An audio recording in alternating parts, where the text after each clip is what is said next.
DeLuca here. Okay, so you see I have an edge down already. You know what that means, that we're doing a straight pour. I am in full out experiment mode today. I don't know what's going to happen with this painting. It could be a hot mess. It could just wind up becoming a background for something that I paint over. Which is what, honestly, what started me on this journey is I was doing brushwork. And I like the backgrounds, and I was like, man, it would be cool to use those as a background. And then I had video number 15 happen. I was going for a background. And that started off this straight pour journey. What's going to happen today? Well, actually, I don't know. But what I'm going to do, what the result's going to be, I don't know. What I'm going to do is kind of a reverse straight pour, sort of, kind of. So when I do a straight pour, the paint that I have sell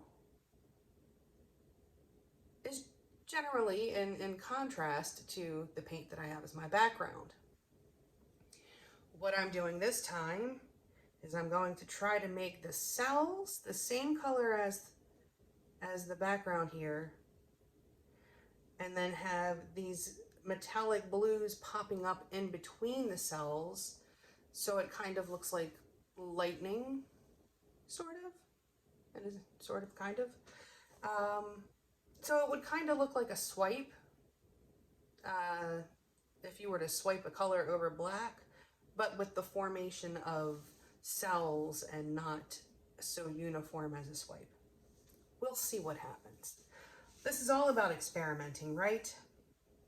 So the colors that we're using, I have Arteza Pearl Turquoise and Pearl Glacier Blue.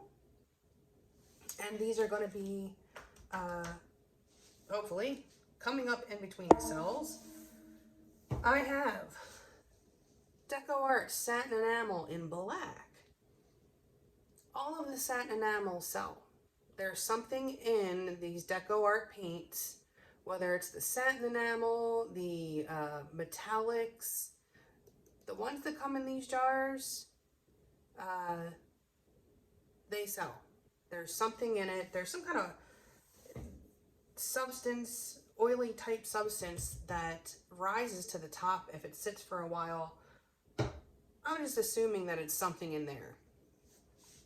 Assuming. You know what that is. You know what happens when you assume. But, so what I did was put 25% of the satin enamel and then 75% of the Mars Black. Because they are very potent cell makers, and I didn't want it to completely take over. We'll see what happens. I have no idea. Yeah, so these paints are mixed, 1 part paint to 2 parts Floetrol, and that mixture is then thinned to the proper consistency that we are working with today, because there are metallics, is a bit thicker than what I would normally do in a straight pour. The mica makes it thicker, and if you make it too thin, if you get that to a 1 on my consistency scale, that's about 2. If you get that to a 1, you'll just wind up with this mica sheen across the whole painting, which is very pretty, but not what I'm going for. I want that pop in between the cells, if I can make that happen. Before we get started, have you seen the Fluid Art inspiration cards? If you have, you can just fast forward about a minute. If you have not, what we have are 52 cards. There are 42 technique cards. I'll show you a new one today. There are 42 technique cards. Each technique card has an associated video here on the YouTube. There is the picture to give you an idea of the technique.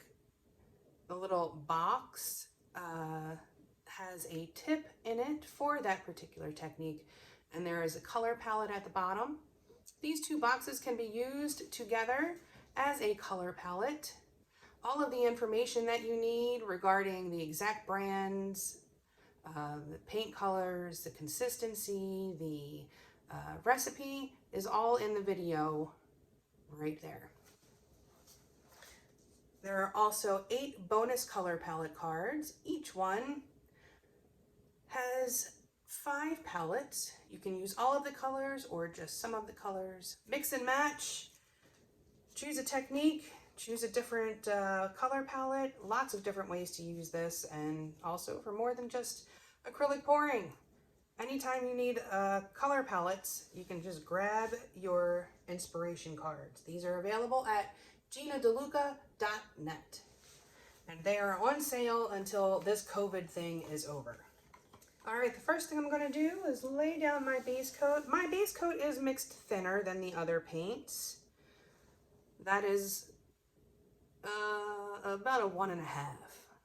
A little more than a 1, but less than the other paints. You want those paints to be able to slide easily over the base coat, so you never want your base coat to be thicker than your paints, your pouring paints. The whole point of laying down a base coat is so that your poured paints have something to slide around on. So if you're doing a swipe, you don't really need the base coat because the paints that you are swiping are your base coat, and you don't need to tilt it. I mean, unless that's what you're going for. But that is the one method that definitely you don't need a base coat. All right, my base coat is down, and now I'm going to put some paint in a cup. I want the lightest color to be in the center.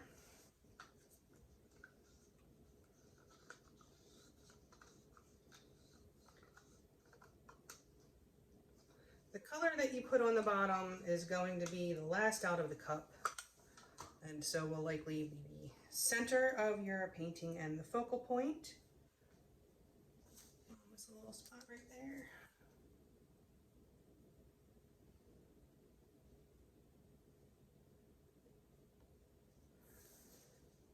Fix those things as you see them.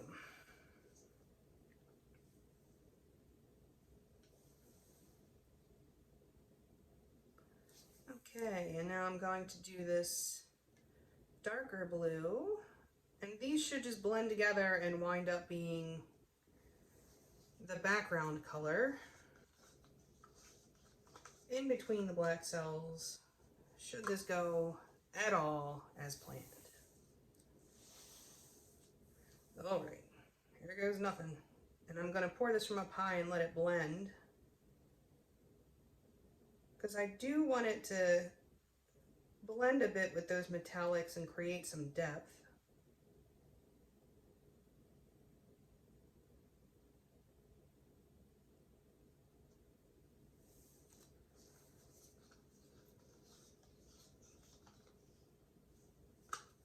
All right, here goes nothing. This is either going to be amazing or a hot mess.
give these bubbles a pop.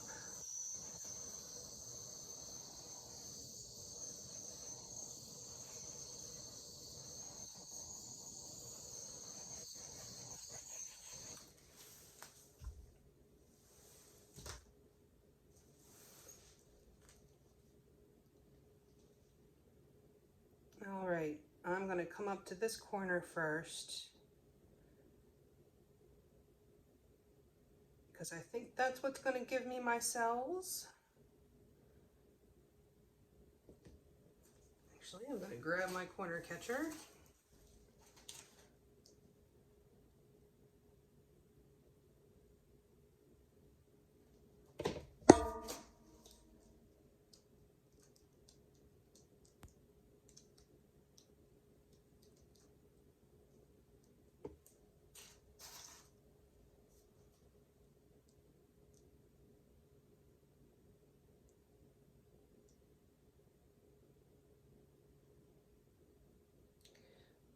I'm trying to decide which direction to go next. But always remember to bring the weight of your paint back to center. That's going to be, the weight of your paint is where your paint is moving the fastest.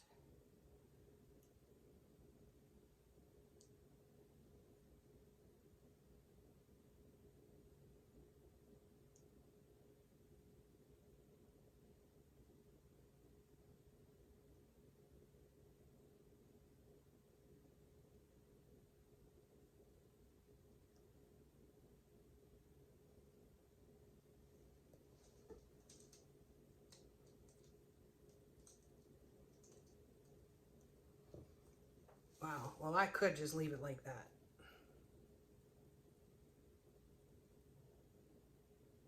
That is, oh, decisions to continue with the experiment or have this super cool galaxy thing happening.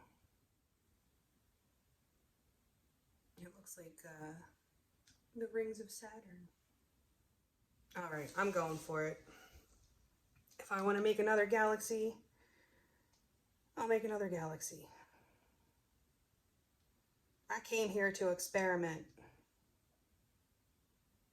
And dagnabbit, that is what I intend to do.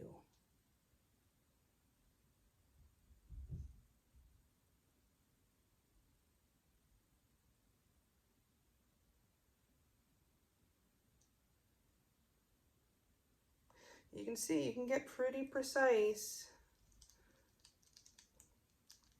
with your tilting. Oh, I see some kind of schmutz. What is that? You can get pretty precise when you tilt if you are conscious of the weight of your paint and where it is.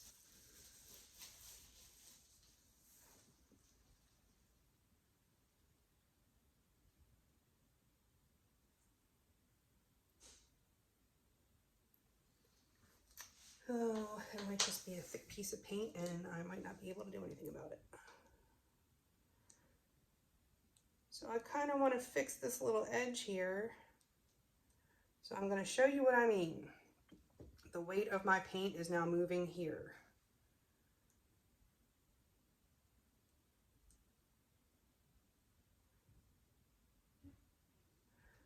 Okay, and now I can use that to push that center.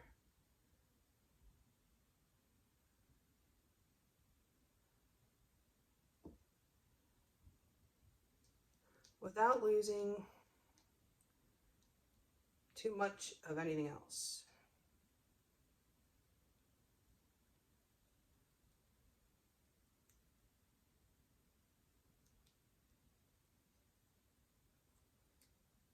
And tilting slowly is your friend.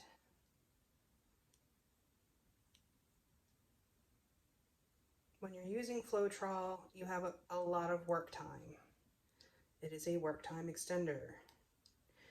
If you are using like Liquitex or Golden, you are going to have to work a little bit faster, but that doesn't mean you need to fling your paint around. And I want to just barely catch that, because I do want to make sure I have some of that black in there. Bring the paint back to center. And now I'm gonna push it this way. I want my focal point down this end.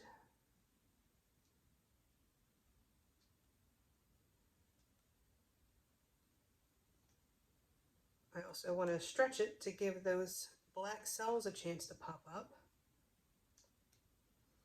And as I hoped, they mingled a bit with the metallics. So they have a little bit of a shimmer to them. All right, I'm just going to move this around a bit to adjust my composition to where I want it. And I'm going to tilt off whatever that piece of schmutz is that's making me crazy. Goodbye, schmutz. See ya.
Okay, I'm going to let this sit and see what happens. I don't know if y'all see it, but there's like a little orca whale popping up in the middle there. That's what I'm choosing to see. Okay, back in a few. Okay, here it is. It didn't change a whole lot. This area here is basically what I was hoping for. This kind of crazy lacing.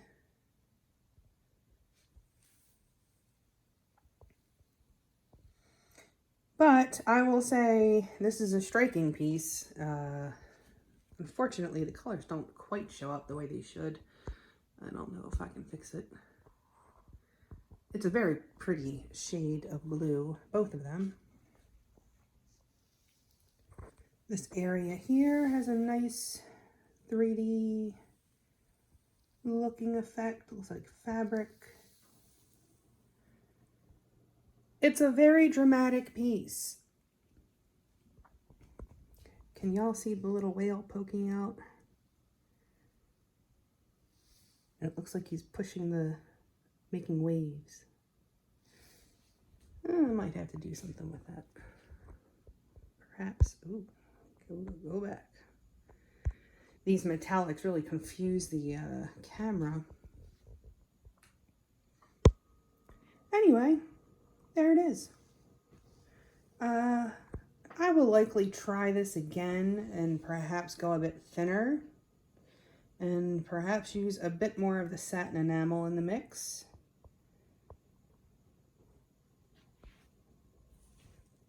But I don't know if you'll be able to see, but there is some sparkle in those black cells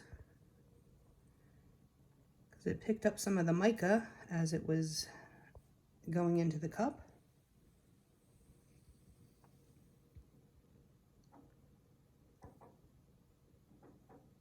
There it is. All right. Well, I hope you learned something. I hope you enjoyed. If you did, please do like and share and subscribe and all that good stuff. Do check out the description box below for links to my PayPal and Venmo tip jars if you feel so inclined. Always appreciate it. There is an Amazon link. Anything that you purchase off the entire site of Amazon, if you enter through that link, I will receive a small commission of at no additional cost to you. Also, if you wanted to purchase these Arteza paints, there is a link in the description box for that as well, and same deal, I get a small commission at no additional cost to you. This looks really pretty. I love when it just looks soft. The metallics. The camera is just not enjoying this contrast. Also in the description box, you will find my website, GinaDeLuca.net, where you can purchase my art and music and fluid art inspiration cards.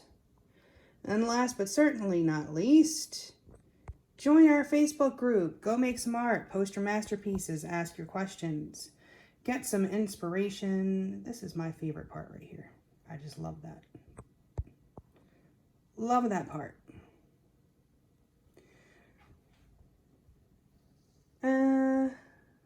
Yeah, go make some art on Facebook. I think that's it. All right. I have class.